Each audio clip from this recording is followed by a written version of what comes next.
할렐루야. 네. 가정의 달. 지난주는 어린이 주일이라고 그렇게 많이 명칭하고요. 이번 주일은 어버이 주일이다 그렇게 해서 많이 예배를 드립니다만은 오늘 잠언 2장 1절부터 15절에 있는 말씀을 통해서 이 잠언의 말씀을 매일매일 말씀을 묵상해 보니까 참 5월달 6월달에 저와 여러분들에게 가정적으로나 또 개인적으로 굉장히 유익한 말씀들이 많이 있는 것 같습니다. 그래서 매일매일 제가 여러분들에게 보내주는 말씀을 읽고 또 설명도 보면서 좋은 유익한 시간을 보내시기를 바랍니다. 제가 요즘 이렇게 운동 경기를 가끔 시청해 보면 선수들이 이름을 많이 바꾸더라고요. 왜냐하면 잘 안 되는 선수들이 좀 더 잘 되고 위해서 이름을 바꿔가지고 갑자기 이름이 바뀌어가지고 나오는 경우들을 많이 볼 수가 있습니다. 근데 여러분 주위에서도 보면 가장 여자들의 이름 가운데 흔한 이름이 뭡니까? 여자들의 이름. 여러분 주위에 지혜 아닙니까? 지혜. 그죠? 지혜. 아마 여자들의 이름 가운데 지혜라고 하는 이름이 굉장히 많은데 여기 잠언의 주 테마가 뭐냐면 지혜를 지혜. 그래서 지혜를 우리가 어떻게 얻을 때 지혜로운 삶을 살 뿐만 아니라 지혜가 주는 그러한 유익을 우리가 누릴 수가 있을까? 2006년도에 노벨 문학상을 받은 파묵이라고 하는 유명한 작가가 있습니다. 그는 그 수상 연설을 시작하면서 제목으로 삼았던 게 뭐냐면 아버지의 낡은 가방이었습니다. 근데 아버지가 돌아가시기 2년 전에 당신의 글이 담긴 작은 가방을 파묵이라고 하는 이 소설가에게 주고 세상을 떠났습니다. 아주 작은 가방. 그래서 이 파묵이 아버지가 돌아가신 후에 주고 돌아가신 그 작은 가방을 열어봤습니다. 근데 이런 이야기가 있었습니다. 그 안에는 그가 평생 시를 쓰고 글을 썼던 그 모든 내용들이 그 작은 가방에 들어 있었는데 그 아버지의 그 이야기 가운데 이런 얘기들. 가족을 부양하다 보니까 문학가의 꿈을 접어야 했다. 아주 보잘것없는 그와 같은 글이었습니다. 이때 파묵은 다짐했어요. 삼류문인으로 살 수는 없다. 내가 글을 쓰기는 쓰는데 삼류 작가로 그냥 내 글 쓰는 일을 마칠 수는 없다고 하는 큰 깨달음이 있었습니다. 그러니까 이 아버지의 작은 가방에 담아서 건넨 어떻게 보면 위대한 유산이죠. 그러면서 우리는 그렇게 생각할 수가 있습니다. 아버지가 없는 자식은 없고요. 또 자식은 아버지의 모든 것이라는 것입니다. 우리 가정의 달 특별히 어제는 어버이날이고 오늘 어버이 주일을 맞이해서 아버지뿐만 아니라 어머니 다 그렇죠. 자식은 아버지나 어머니가 없는 자식은 있을 수가 없고요. 자식은 부모님의 모든 것입니다. 근데 오늘 여러분 본문 2장 1절에 보니까 내 아들아 그렇게 시작해요. 내 아들아.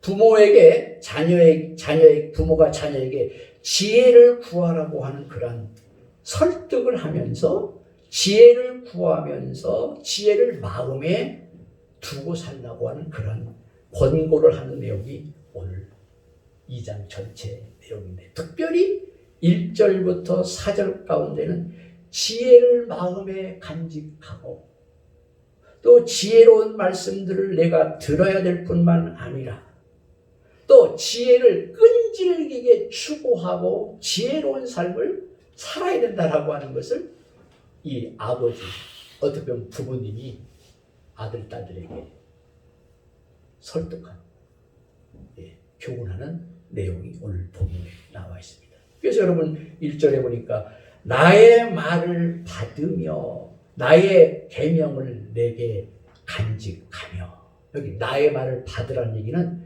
내가 내게 하는 그 모든 말들을 꽉 붙잡으라는 거예요.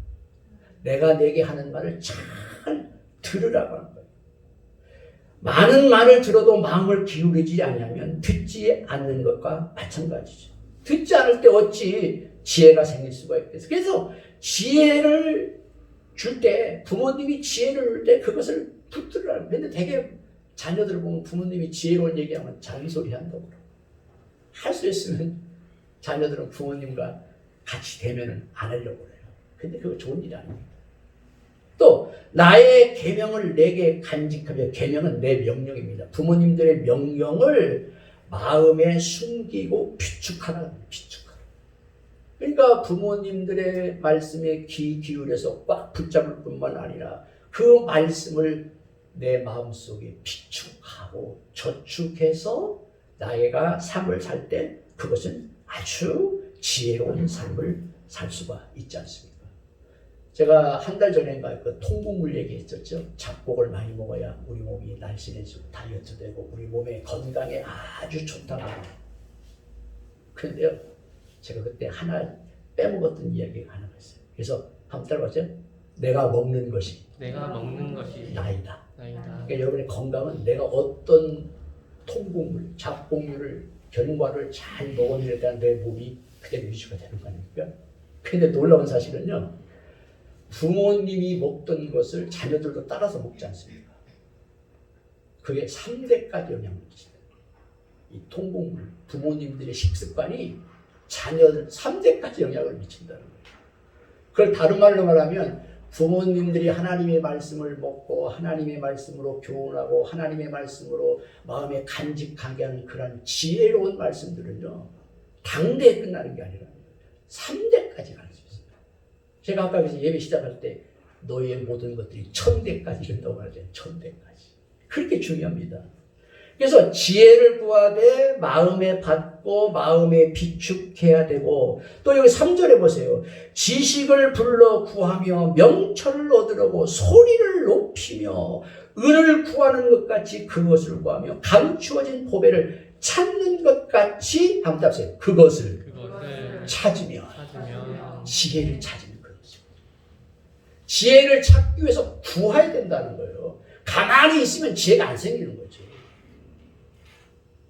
부단히 노력해야 됩니다. 내가 아주 적극적이고 끈질기게 하나님께서 나에게 주는 지혜를 찾아야 돼요. 근데 우리 기독교인들이 지혜를 찾는 건 하나님의 말씀밖에 더 있겠어요. 또 묵상과 기도와 간구함을 통해서 하나님께서 나에게 주시는 플랜 A, 플랜 B, 지혜를 하나님께서 우리에게 주시는 거거든요. 그래서 지혜를 마치 광석을 캐는 것처럼 또는 보배를 찾는 것처럼 지식과 명철을 소리 높여 구해야 된다.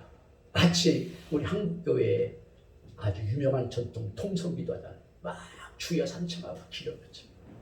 지금 많이 한국교회 기도가 사라졌지만 그렇게 간절히 구하고 소리 지르고 주님을 향해서 애타게 간구하는 그 모든 것들이 언제 지혜를 구해야 된다. 그렇게 지혜를 구하면 하나님께서 저와 여러분들에게 모든 삶을 열어주시고 형통케 하신다. 그래서 여러분 야고보서 1장 5절을 잘 기억하죠. 지혜가 부족하거든 꾸짖지 아니하시고 후히 주시는 하나님께 구하라. 그리하면 너에게 주시리라. 지혜를 구해야 됩니다. 그래서 이 1절부터 4절까지 말씀은 다른 거 아니에요. 그거 찾으라는 거예요. 어떻게? 지혜를 찾으라는 거예요. 오늘날 많은 사람들은 지혜를 찾지 않는 것 같아요. 그냥 정보나 지식이나 또는 살아가는 방식 그런 것만 찾는 것 같아요. 근데 그렇지 않아요. 잠언 1장 7절에도 보니까 여호와를 경외하는 것이 지식의 근본이라고 하면서 하나님을 추구하는 것들이 지혜의 근본이에요. 그래서 지혜를 찾아야 된다. 그래서 여기 4절 마지막에 그것을 찾으며 너희들이 지혜를 찾고 지혜를 부단히 지혜를 얻기 위해서 노력하면 하나님께서 저와 여러분들에게 유익한 삶을 3가지를 딱 주신다고 오늘 본문에 기록을 하고 있습니다. 첫 번째 보세요. 5절부터 8절까지 한번 같이 한번 읽어보겠습니다. 시작. 여호와 경외하기를 깨달으며 하나님을 알게 되리니 대저 여호와는 지혜를 주시며 지식과 명철을 그 입에서 내심이며 그는 정직한 자를 위하여 완전한 지혜를 예비하시고 행실이 온전한 자에게 방패가 되시나니 대저 그는 정의의 길을 보유하시며 그의 성도들의 길을 보전하려 하심이니라.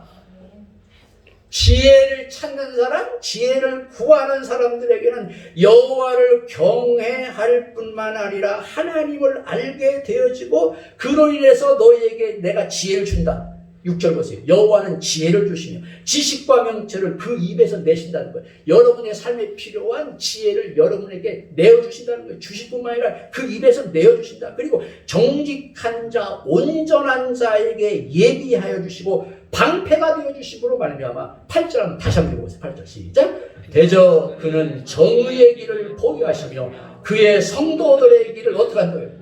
보존하려 하십니다. 보호하신다는 거예요. 보호해. 여러분 이 험난한 시대에 우리가 어떻게 보호하며 살겠습니까? 누구의 보호를 받으며 살겠습니까? 지혜를 찾는 사람이에요. 지혜를 찾는. 참 중요하거든요. 참 요즘 사람들의 삶의 형태를 보면 막 떠돌다니고 엉망진창이고 그냥 유행 따라 세상 따라 막 사는 것 같습니다. 그렇지 않습니다.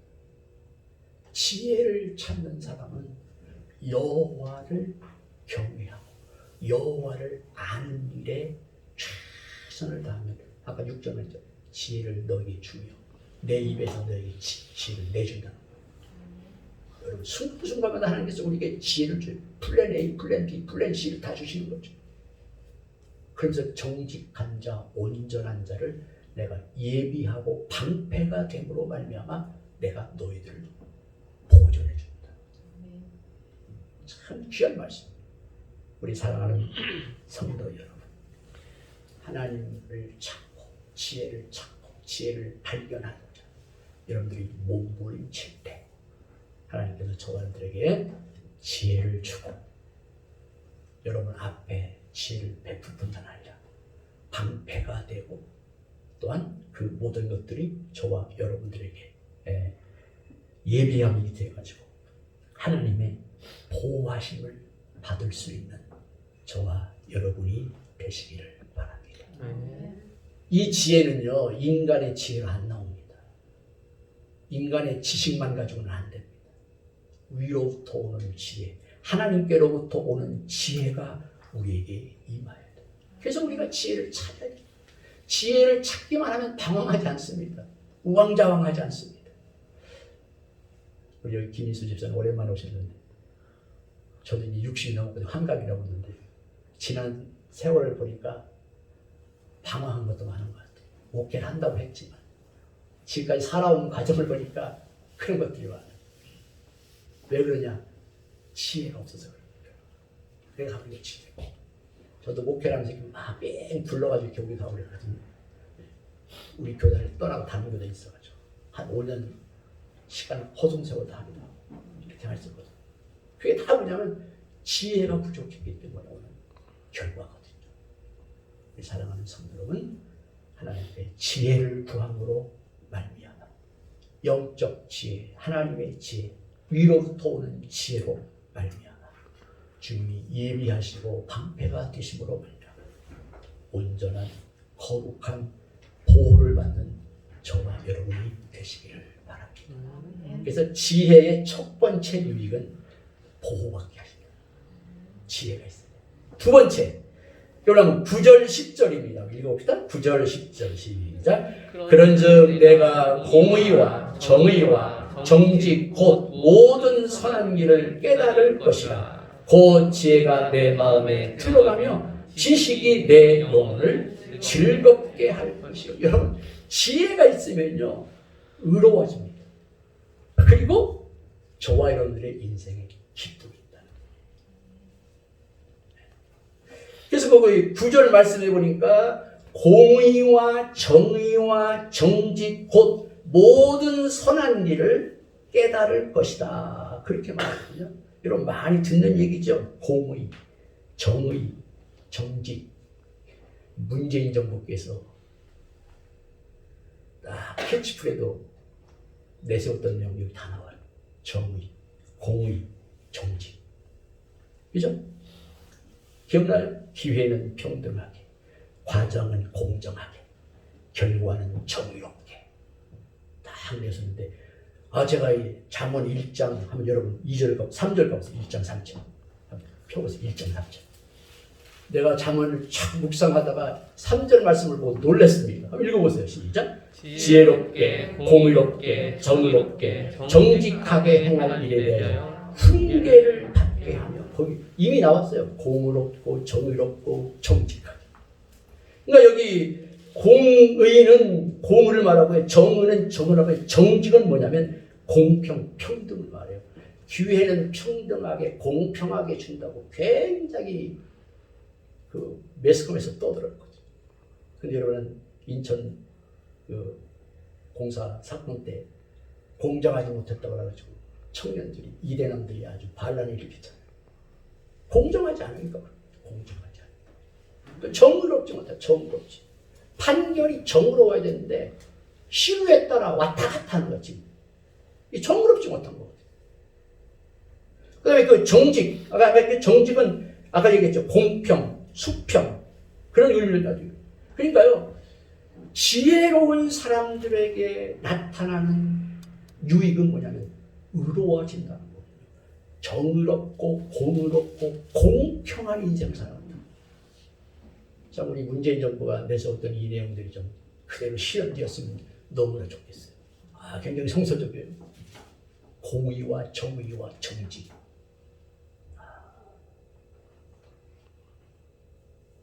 그렇지 못하니까 참 많은 문제가 우리에게 일어나고 있는 것을 볼 수가 있습니다.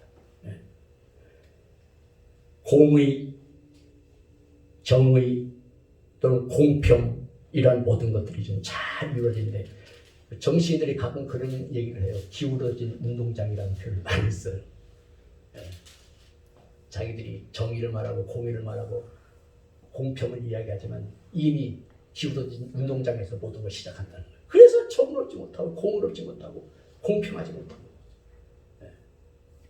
우리 한국의 위대한 대기업 같은 노조에서도 보면 노조 출신들의 자녀들을 그냥 이렇게 입사시키는, 자기들이 정의를 외치고 공의를 외치는 사람들도 실제 나와가지고는 안 그러잖아요. 그런 게 많이 뉴스 많이 들었죠. 그런 부분들, 그러니까 그런 부분들이 잘 이루어지지 않기 때문에 오늘날 우리에게 상당히 문제가 있는 것을 볼 수가 있습니다. 어느 한쪽으로 기울어지지 않는 공정함이 선한 모든 길을 깨닫게 된다는 것이 여기 9절에 있는 말씀이에요. 그래서 모든 선한 길을 깨달을 것이라. 공의와 정직과 공평에 대한 모든 옳은 것들을 우리가 깨닫는데 거기서 어디서 오냐? 지혜가 있어야 온다는 거예요. 지혜가. 그러니까 여러분 시대적으로 되어지는 모든 일들, 우리 주위에서 일어나는 모든 일들, 여러분들이 그 모든 것들을 다 판별하고 분별할 수 있는 이유가 뭐냐? 우리가 지혜가 있어야 되는 것이죠. 지혜가 정치인들이 부족하니까 자기들이 주장하는 것만 옳다고 막 정의라고 말하고 공의라고 말하는 것입니다. 근데 제3자 입장에서 보면 아니잖아요. 지혜로운 사람들이 보면 엉뚱한 소리 하고 있잖아요. 근데 여러분 지혜로운 사람은 공의와 정의와 공평이 무엇인가를 깨닫는다. 우리 정치인들이, 우리 대한민국의 모든 믿는 자들이, 모든 백성들이 그것을 좀 깨달았으면 좋겠어요. 그래서 뭐가 의로운 것인지, 뭐가 옳은 것인지, 정말 하나님께서 원하는 것이 무엇인지 그것을 좀 알았으면 좋겠어요. 그래서 그 깨달음을 있는 사람들은 10절에 보니까 곧 지혜가 내 마음에 들어가며 지식이 내 영혼을 즐겁게 한다. 여러분, 지혜가 우리 안에 들어와야 된다. 기울어진 운동장이 아니라 좌우로 흔들림이 없이 중용의 입장에서 모든 지혜가 내 안에 들어오고 또 지식이 우리 가운데 들어올 때 우리의 영혼에 즐거움을 얻는다. 그래서 참 저 이 말씀을 준비하면서 저도 굉장히 많은 것들을 생각해 봤습니다. 지혜가 이렇게 중요하구나. 지혜가. 오늘 우리 어버이 주일을 맞이해서 우리 부모님들도 있고 자녀들도 있는데 부모님이나 자녀 우리 모두에게 정말로 필요한 건 다른 게 아니라 온전한 지혜구나. 지혜로워야만이 의로움도 오고 지혜로워야만이 영혼의 즐거움이 우리에게 다가온다고 하는 것을 여기 9절과 10절에 우리에게 너무나 정확하게 말씀하고 있는 것을 볼 수가 있습니다. 여러분들이 지혜를 가지고 공의와 정의와 공평이 깨닫게 됨으로 말미암아 우리의 삶에 새로운 감각이 생겨나게 되는 것이죠. 그것은 지혜가 없어서는 항상 오리무중이라는 거죠. 어둠이라는 거죠. 캄캄함이라는 거죠. 그래서 우리는 이 모든 것들의 의로움과 기쁨이 우리 가운데 이루어져야 된다라고 하는 그러한 모습을 오늘 본문의 말씀을 통해서 볼 수가 있습니다. 여러분, 부정과 편벽이 상식이 되어버린 이 시대의 공의, 정의, 공평하지 못한 이 모든 것들을 의로움으로 보호받고 즐거움을 누리기 위해서 우리 성도 여러분들은 지혜를 추구해 갈 수 있는 우리 성도 여러분이 되시기를 바랍니다. 지혜로워야 의로워요. 내가 하는 모든 일들이 의롭고 즐거움이 있어요. 그래서 지혜가 참 중요한 말씀인 것을 볼 수가 있습니다. 마지막으로 세 번째는 여러분들 말씀을 묵상하신 분들은 잘 알겠지만 11절부터 한번 우리 한번 볼까요? 11절, 12절만 한번 같이 읽어볼까요? 시작. 근신이 너를 지키며 명철이 너를 보호하여 악한 자의 길과 폐역을 말하는 자에게서 건져내리라. 여기 11절부터 15절까지 내용을 보면 우리를 유혹하는, 우리를 넘어지게 하는 또는 저와 여러분들에게 접근해오는 나쁜 남자들로부터 우리를 구원해준다는 거예요. 구출해준다는 거예요. 우리 주위에 보면 그런 일 많거든요. 이제 퇴직하신 분들에게 퇴직한 사람들의 돈을 노리고 붙은 이렇게 좁혀오는 사람들이 굉장히 많다. 그래서 퇴직한 다음에 몇 년 안에 모든 것을 다 날리는 사람들이 굉장히 많거든요. 네. 나쁜 남자들이 우리에게 다가와요. 돈을 노리든 우리의 건강을 노리든 또 우리의 가정을 노리든 이런 것들이 많이 있다. 그런데 그러한 것들로부터 우리를 구원해 준다. 그런데 그 방식이 뭐냐면요. 근신이 너를 지키며 명철이 너를 보호하여 악한 자의 길과 폐역을 말하는 자에게서 건져내리라. 그죠? 그 근신이 뭡니까, 여러분? 근신. 주의하고 조심하고 신중하고 영민합니다. 지혜로운 사람들은 근신하죠. 그래서 신중하고 영민함으로 모든 것들을 분별을 하거든요. 그 근신해야만이 우리 지켜지는 것입니다. 또 명철.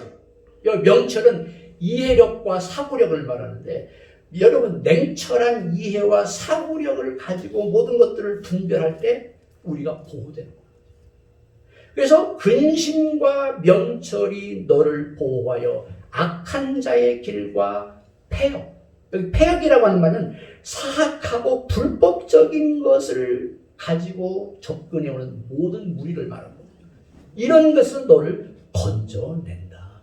그래서 지혜는 우리를 보호하는 안전장치라는 거예요. 그래서 우리가 늘 근신과 명철함 가운데 구원받고 구출받을 수 있도록 우리가 지혜를 가져야 된다는 거죠. 마치 집을 지키는 경비원처럼 우리를 악한 일에서 보호해준다. 지혜를 알게 되면 악을 행하는 것이 마음을 불편하게 할 것입니다. 그래서 여러분 한번 13절 우리가 알겠죠? 13절 14절 한번 읽어보겠습니다. 시작. 이 무리는 정직한 길을 떠나 어두운 길로 행하며 행악하기를 기뻐하며 악인의 폐역을 즐거워하나니. 15절. 그 길은 구부러지고 그 행위는 폐역하리. 그러니까 13절. 이 무리가 누구? 이 무리. 악한 무리. 우리를 넘어지게 하고 우리를 향해서 와서 우리로 하여금 어두에 빠지게 만들고 힘들게 만드는 그 무리들은 정직한 길을 떠나 어두운 길로 행하게 만들고 행악하기를 기뻐하게 하며 악인의 폐역을 즐거워하게 한다는 거거든요. 이러한 모든 것들로부터 우리가 구출되리라 지혜가 된다. 지혜가 된다. 제가 앞에서 말씀드렸잖아요. 퇴직하신 분들이야. 또 소유가 많은 사람들에게, 돈 있는 사람들에게 이상하게 뭐가 붙는다고 그러죠. 이게 지혜가 없으면 그때 이제 한 방에 다 날리는 경우도 굉장히 많잖아요. 주위에. 퇴직금 다 날리는 경우도 굉장히 많고 그런 거 많아요. 근데 보면 제가 아까 15절 때 그 길이 뭐예요? 폐역하게 만들고 어두운 길로 가게 하는 그 모든 길은 구부러지고 그 행위가 다 폐역이다. 그런 사람들은 저와 여러분들을 구부러지게 만들고 폐역하게 만드는 그러한 말씀. 제가 더 다른 표현을 쓴다면 뒤틀리고 어긋나고 도착적으로 속임수와 사기를 하는 모든 무리를.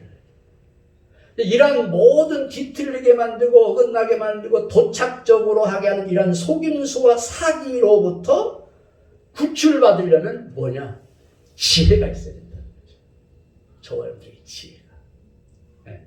여기 잠언 다른 내용을 쭉 보면 남성들에게 유혹하는 여성들에 대한 이야기가 굉장히 많이 나와요.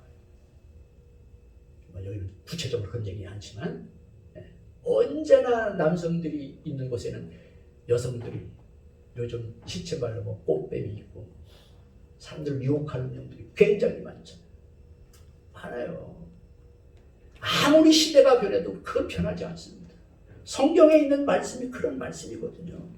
악으로부터 우리를 보호해준 악의 구원은 지혜로 정직한 길로 행함이 극복의 길이다. 그렇게 우리가, 저도 어제 뉴스를 봤습니다. 요즘 뉴스 보면 여러분들의 가장 큰 화제가 뭡니까? 우리 젊은이들 가장 큰 화제가 뭐예요? 비트코인, 가상화폐.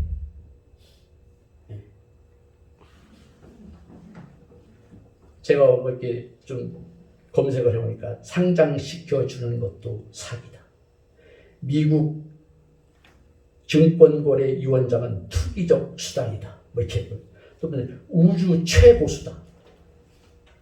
가상화폐를 만들어 놓고 수많은 사람들이 거기에 지금 몰입하게 만들었거든요. 모든 것 다 거기다 집어넣을 겁니다. 되는 것 같긴 한데 굉장히 위험하잖아요. 굉장히 위험해요. 우리 믿는 사람들이 경제 활동을 해야 됩니다. 이 내용이 저도 아주 중요해가지고 제 아들에게도 동영상으로 보낸 적이 있는데, 우리가 경제 활동을 해야 돼. 이득을 만들어야 우리가 살잖아요. 근데 되게 옛날에는 저기 젊으신 때는 저금, 예금을 하면 이자가 10% 20% 돼가지고 재형저축해가지고 아파트 사고 다 그랬잖아요. 그때는 예금을 해서 됐어요. 근데 지금 예금, 이자율이 나중에 예금해가지고는 마이너스입니다. 그래서 예금해가지고는 안 돼. 그러니까 이제 뭘 많이 하냐면 주식을 많이 해요. 주식. 그래서 우리 젊은이들은 주식도 좀 공부를 많이 해가지고 우량 기업에 장기적으로 투자해야 앞으로는 살아요. 제가 봤을 때 그래요. 주식도 하셔야 돼요. 옛날 우리 주식은 잘못한 거예요. 빨리 해가지고 빨리 돈 벌려고 하니까 다 그냥 거기다 꼬라가고. 그게 아니에요. 제대로 하는 주식, 알고 하는 주식은 앞으로 우리의 삶을 윤택하게 한다는 거죠. 주식도 하고 부동산도 하고 금. 1위가 금이고요. 2위가 부동산이고 3위가 주식이고 4위가 예금이에요. 그러니까 예금 시대는 그냥 지났다는 거예요. 사람들이. 주식을 하셔야만이 되는데 우리 뭐 저희같이 나이 많은 사람들은 주식하겠어요? 저는 뭐 관심도 없지만, 그럼 우리 젊은이들은 앞으로 경제 활동을 하려면 해야 돼요.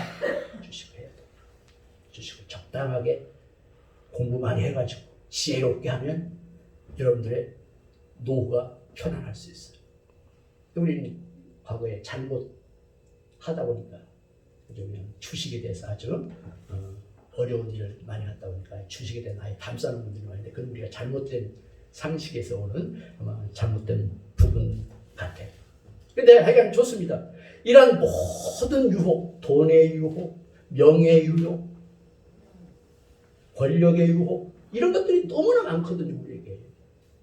그런 것들로부터 구출받고 구원받으려면 감사합니다. 지혜가 필요하다. 그렇죠. 그게 뭐냐? 근심과 명철함. 그게 오늘 우리에게 필요합니다. 여러 가지 명목으로 우리에게 다가와서 우리를 패역하게 만들고 어려움에 도달하게 하는 그런 일들이 계속 우리에게는 다가와요. 저도 이제 60이 넘었으니까 뭐 그런 일이 여기 있어요. 저에게는. 우리 젊은이들에게는 앞으로 수없이 많이 와요. 인생에 사는데 엄청나게 많이 와요. 그 모든 일을 우리가 이기려니까 지혜로워야 된다 하는 말씀이죠. 그래서는 우리 어버이 주일이면서도 또 부모님들이 자녀들에게 또 부모인 우리 입장에서 우리가 어떻게 하면 지혜롭게 살아서 좋은 유익을 남길 수가 있을까? 세 가지 말씀을 드렸어요. 지혜로워야 보호가 됩니다. 그죠? 안전하게 보호가 됩니다. 여러분들의 재산, 여러분들의 건강, 여러분들의 가정 지혜로워야 됩니다. 그래야 보호가 되는 것 같아요. 그죠? 여러분 주위에 보면 그런 사람들 많잖아요. 하루아침에 어려워진 사람들. 지혜롭지 못해서 그런 것 같아요. 지혜로울 때 우리는 의롭고 즐거움을 누릴 수가 있습니다. 지혜로울 때 세상의 유혹, 명예, 권력, 우리 남성들은 여성이 던진 미끼 항상 있어요. 사람 앞에는 항상 있어요. 그걸로 구출받으려고 하면 눈을 부릅뜨고 지혜로워야 되는 것 같아요. 그래서 우리 사랑하는 성도 여러분, 모든 삶에 있어서 지혜를 추구해 가시고 지혜로움으로 말미암아 보호받고 의롭고 기쁘고 모든 원수 마귀로부터 구출받고 구원받는 우리 모든 성도 여러분이 되시기를 바랍니다. 찬양하겠습니다.